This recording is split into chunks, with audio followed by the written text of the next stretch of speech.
حضرت اقدس مسیح موعود علیہ السلام نے ایک موقع پر فرمایا، سو تم نمازوں کو سنوارو اور خدا تعالیٰ کے احکام کو اس کے فرمودہ کے بموجب ادا کرو، اس کی نوائی سے بچے رہو، اس کے ذکر اور یاد میں لگے رہو، دعا کا سلسلہ ہر وقت جاری رکھو، اپنی نماز میں جہاں جہاں رکوع و سجود میں دعا کا موقع ہے دعا کرو، اور غفلت کی نماز کو ترک کر دو، غفلت کی نماز کو ترک کر دو۔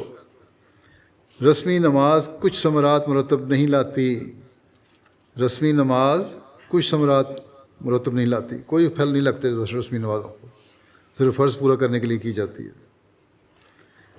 اور نہ وہ قبولیت کے لائق ہے۔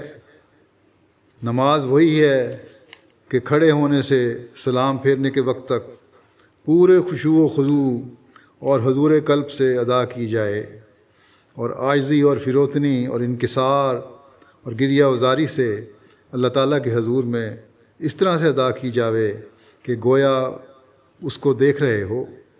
اگر ایسا نہیں تو کم از کم یہ تو ہو کہ وہی تم کو دیکھ رہا ہے۔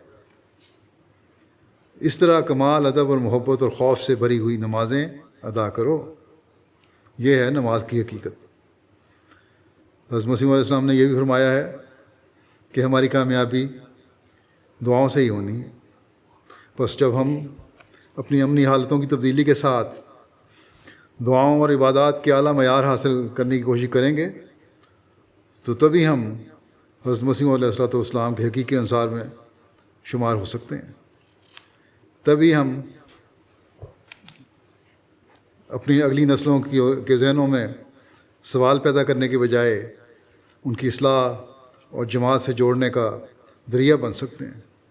اللہ تعالیٰ ہمیں اس کی توفیق عطا فرمائے۔